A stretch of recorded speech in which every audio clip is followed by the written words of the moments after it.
behind me there, the building, this used to be called the command post.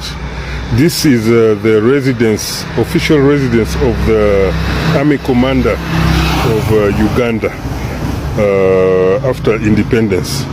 And you might see the building, the wall behind me all the way up to the other gate that side. So when President Idi Amin took over the government, this is where he was staying. This is the residence. You might have seen some videos of journalists coming and talking with him. It's in that building behind there that the first meeting with the press happened. And what you realize is that it is also yes, that's the command post where it started, and it got it is actually a double residence with this one, the next one, and the other one. It goes all the way up to there. Yes. And so this is the command post. Now, what happened incidentally, this is also the last place that he resided in here in Kampala.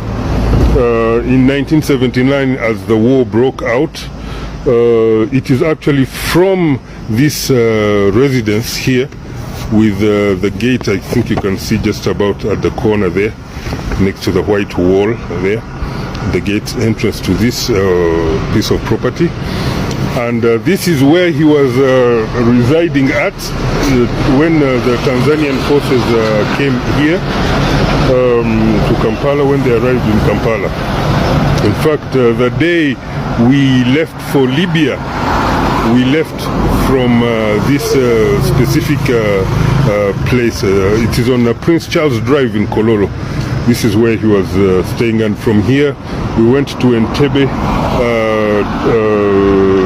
to the airport, boarded one of the Uganda Airlines planes and flew to Libya with that plane.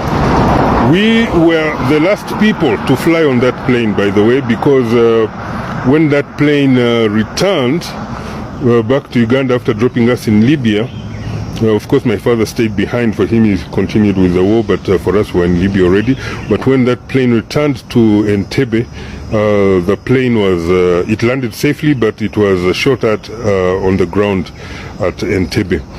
And that plane, if you go to Aero Beach in Entebbe, just opposite the old airport, you will see the old Boeing 7